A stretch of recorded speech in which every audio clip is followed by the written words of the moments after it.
Deixa eu trazer agora uma reportagem, foi produzida no último sábado, inclusive, pelo nosso repórter Maicon Rios. Ele conversou com o Agostinho Júnior, ele que é o coordenador da CAF, a Central de Abastecimento Farmacêutico aqui do município de Itapajé.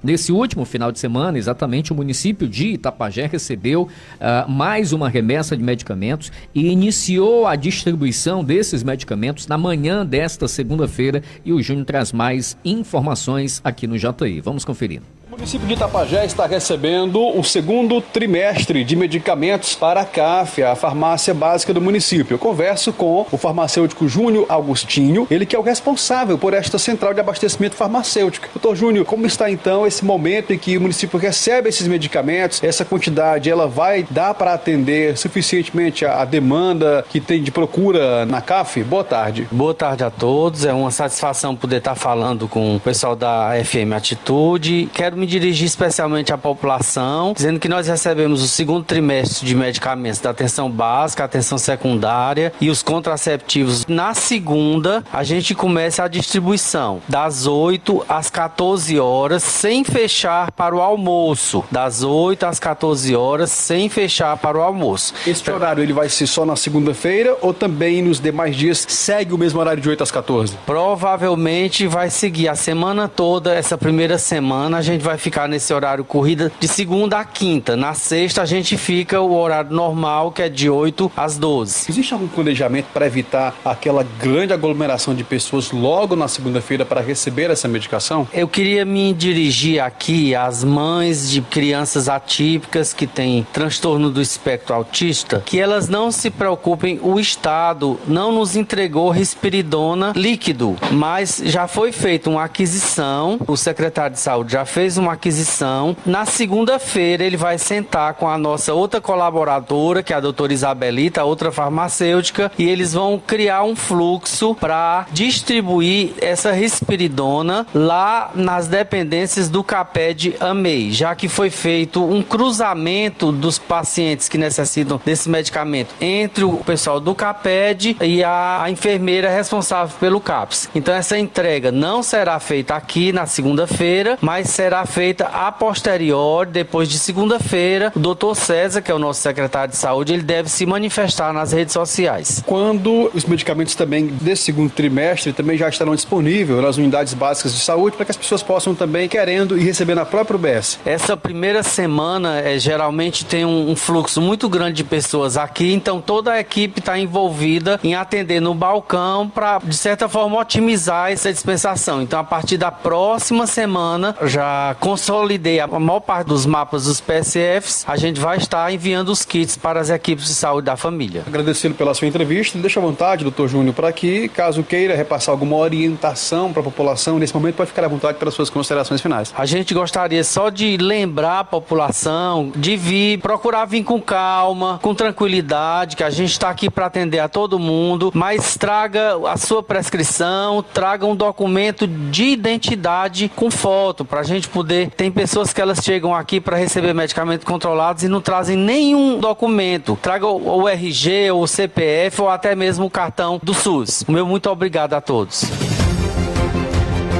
12 horas 35 minutos, agora já são 12h35, né? Tá aí, portanto, o município recebendo mais uma remessa de medicamentos, iniciando essa distribuição na manhã desta segunda-feira, lá na CAF, a Central de Abastecimento Farmacêutico da Secretaria Municipal de Saúde.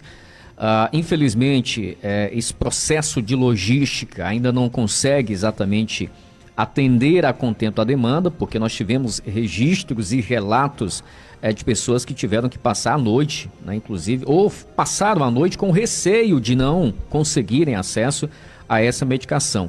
E aí, dentro desse processo, até o Júnior bem citou aqui, né, que a equipe prioriza essa semana exatamente essa distribuição lá no balcão, na própria farmácia básica da Secretaria de Saúde. E aí, na semana seguinte, né, na semana que vem, os kits com os medicamentos serão enviados às equipes de saúde da família, das respectivas regiões, né, aqui no município de Itapajé. E só a título de sugestão mesmo, porque eu acredito que iria talvez minimizar essas longas filas, né, e o registro, quem está nos acompanhando aqui na nossa página no Facebook e também no nosso canal no YouTube, pôde até conferir né? E essas imagens que você conferiu exatamente na nossa transmissão, ou está conferindo nesse momento na nossa transmissão, são imagens de agora, né? Desse momento, né? Por volta aí de meio-dia, imagens feitas pela nossa equipe de reportagem. Então é um aglomerado de pessoas ainda, tem uma quantidade significativa de pessoas, né, nessa fila, aguardando exatamente essa medicação. Então, acredito, e aí realmente é só a título de sugestão, né, se o primeiro passo fosse formar esses kits, montar esses kits e enviar para os respectivos postos de saúde, para as equipes de saúde da família, talvez minimizasse um pouco exatamente esse dilema dessas famílias, né? Porque a parte dessas pessoas se sujeitam a passar a noite, por exemplo, já lá na calçada da Secretaria de Saúde, porque tem o receio, né, de não receber essa medicação. Como de conhecimento de todos, sempre que o Estado envia uma nova remessa, vem faltando itens. Desta feita, e aí vale ressaltar também, porque foi um outro ponto que nós batemos inclusive muito aqui no nosso Jornal Integração, se vem faltando, se vem a menos a quantidade, né, diante da demanda que foi apresentada, da demanda que existe no município de Itapajé, então se faz necessário que o município exatamente tenha uma alternativa, tenha um plano B para conseguir suprir essa necessidade da população.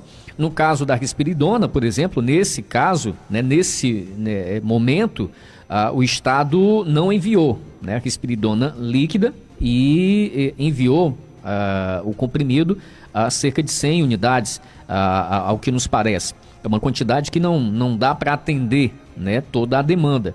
E o município, né, fez um esforço e conseguiu fazer uma compra, né, utilizando exatamente recursos próprios, né, buscando essa outra alternativa para assegurar essa quantidade de risperidona, que desta feita, né, utilizando também essa nova logística, serão priorizados ali as pessoas, as famílias lá que têm pessoas com autismo, né, nos seus quadros e que são atendidos no CAPED. Mas aí fica faltando ainda uma outra parcela de pessoas que, por exemplo, hoje não estão sendo atendidas no CAPED, que tem a necessidade também dessa medicação. Mas enfim, já foi um primeiro ato importante aqui também realizado. Mas se faz necessário realmente um pensar, né, mais aprofundado nesse sentido dessa logística para tentar minimizar essas longas filas e, consequentemente, minimizar também o sofrimento dessas pessoas que, por medo, por receio de não terem acesso a essa medicação, acabam tendo que passar a noite ali, né, pernoitando realmente na calçada, e a gente recebeu aqui alguns registros, né, inclusive de pessoas ali realmente dormindo, passando a noite na calçada da Secretaria de Saúde para esperar o início da distribuição, que começou exatamente por volta das 7, 8 horas da manhã dessa segunda-feira, e assim assegurarem que de fato iriam ter acesso a essa medicação.